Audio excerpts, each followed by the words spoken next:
wanyama ukeketaji wake akikuone ukeketaji wake nguluma hona hoi.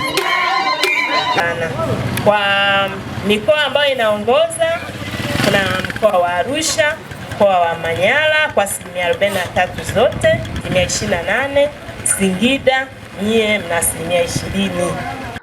Kwa majina mimi naitwa Shukrani Mbago, ni afisa maendeleo ya jamii, nipo ofisi ya mkuu wa mkoa wa Singida.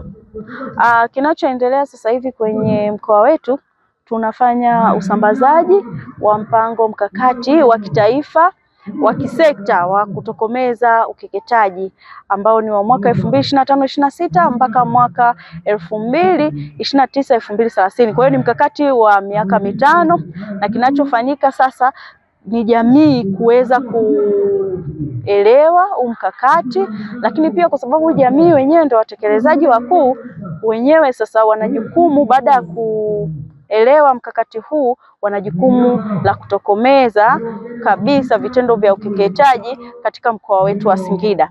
Kwa hiyo sisi kama mkoa tunaishukuru sana Wizara ya Maendeleo ya Jamii kwa hichi ambacho wanakifanya. Tunaamini, tunajua mkakati huu ulizinduliwa tangu mwezi wa pili mwaka huu, na kinachofanyika sasa hivi ni usambazaji, na kizuri zaidi usambazaji huu sio haujaishia juu, lakini umekuja kwa wananchi kuwafuata katika maeneo yao. Tumeona jamii na watu makundi yote yameweza kuelewa mkakati huu na nini ambacho serikali inafanya, na waliopo hapa ni wananchi wenyewe ambao ndo watumiaji wa mwisho wa huu mkakati.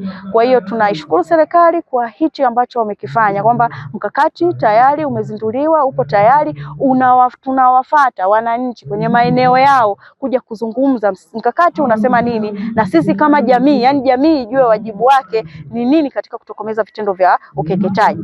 Kwa jina naitwa Dennis Mose, mratibu wa dawati la kutokomeza vitendo vya ukeketaji nchini kutokea Wizara ya Maendeleo ya Jamii, Jinsia, Wanawake na Makundi Maalum. Lengo kubwa lililotuleta Singida ni kusambaza mkakati wa kitaifa wa kisekta kutokomeza ukeketaji wa 2024, 25, 29, 30. Serikali kupitia Wizara ya Maendeleo ya Jamii, Jinsia, Wanawake na Makundi Maalum ilikuwa ina mkakati wa kitaifa kutokomeza ukeketaji wa 2021, 24, 25 ambao umeisha wakati wake. Baada ya mkakati ule kuisha na kuleta mafanikio makubwa ya kupunguza vitendo vya ukeketaji kutoka asilimia 10 ya mwaka 2015-16 na hadi kufikia asilimia 8 kwa kipindi cha 2022. Baada ya takwimu hizo kupungua kwa asilimia 2 kutokana na kutekeleza mkakati kwa kipindi cha miaka mitano, mkakati ambao umesha muda wake, basi serikali ikaamua kuchukua jitihada za makusudi kuandaa mkakati mwingine ambao utatekelezeka kwa kipindi cha miaka mitano, ili na wenyewe ulete mafanikio kutokomeza vitendo vya ukeketaji kutokea asilimia iliyopo sasa asilimia 8 kwenda mpaka asilimia 4 ifikapo 2030. Kwa namna hiyo serikali iliandaa mkakati wa kitaifa kutokomeza ukeketaji wa mwaka 2024, 25, 29, 30 na kufanikiwa kuuzindua mwezi Februari mwaka huu. Baada ya uzinduzi wa mkakati huu basi serikali ikaamua ikaona ichukue jitihada za makusudi kusambaza mkakati huu kwenye ngazi ya jamii chini kabisa kwa watumiaji. Na hii mpango huu umeanza tarehe 19.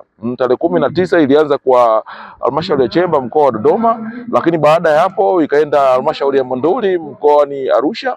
Baada ya hapo sasa tukaenda mkoa wa Manyara, halmashauri ya Mbulu, na leo hii tuko halmashauri ya Singida DC mkoani Singida. Tuko hapo. Lengo kubwa ni kuhakikisha mkakati huu ambao umezinduliwa mwezi wa pili sasa tunausambaza unafika chini kabisa kwenye jamii, kwa jamii hiyo ambayo tunaamini kabisa ndio ambao vitendo vya ukeketaji vinafanyika huko chini. Kwa hiyo tunatamani wadau wetu na serikali kwenye ngazi ya chini kabisa huko kwenye jamii wautumie mkakati huu, watumie mkakati huu vizuri kabisa kwa manufaa kwa mlengo uliopo humu, kuhakikisha sasa vitendo hivi vya ukeketaji vinapungua kutoka asilimia 8 ya sasa mpaka kufika asilimia 4 ifikapo 2030. Hizi ni jitihada za serikali kuhakikisha kuwa vitendo hivi vya ukeketaji vinapungua. Jina langu naitwa Robi Samuel, ni mhanga wa kukeketwa.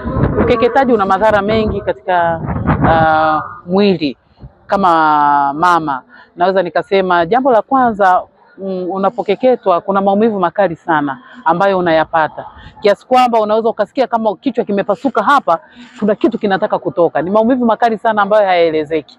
Lakini jambo lingine ni unaweza kupata maambukizi wakati wa kukeketwa, lakini wakati wa kuuguza kidonda, kuna wengine wanavimba mpaka wanapata wanavimba kupata infection na hatimaye wengine kufariki, kupoteza maisha. Lakini kutokwa damu nyingi, unaweza ukawa umekeketwa ukatokwa damu nyingi ukapoteza maisha, au mwili ukawa dhaifu sana. Lakini pia jambo lingine ni kwamba wakati wa kujifungua lile kovu huwa linashindwa kutanuka. Unajua maumbile ya mwanamke yameumbwa kwa kutanuka, kwa hiyo kovu hushindwa kutanuka na badala yake hupasuka, damu nyingi tena kutoka nyingi sana. Lakini wengine hupelekea hata wakati wa kujifungua kupata shida zaidi na kupata hata fistula.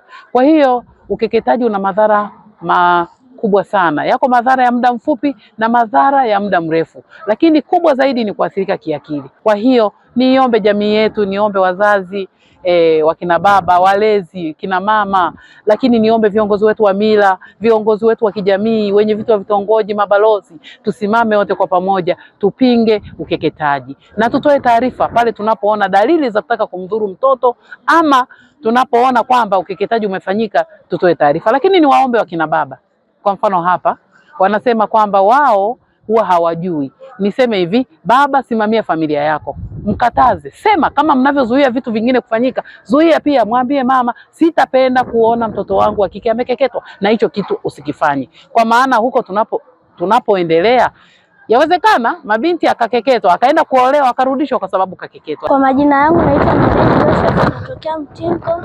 Nimekuja kuwashauri wazazi kuwa wa baba kuacha kuwakeketa watoto wa kike na watu wache tusome kwa bidii, tufike vyuo vikuu ili tuweze kupata ajira. Kwa majina naitwa Shamimu Abdalla, nimetokea kijiji cha Malolo.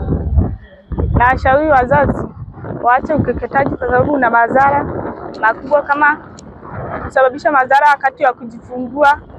Mwanamke anatoka damu nyingi inayosababisha kupoteza maisha. Madhara ya pili, inasababisha msongo wa mawazo, kwa sababu mwanamke akija kugundua kuwa amekeketwa akiwa mkubwa, anaanza kujilaumu, anaanza kulaumu wazazi kwa sababu walimfanyia hiko kitendo.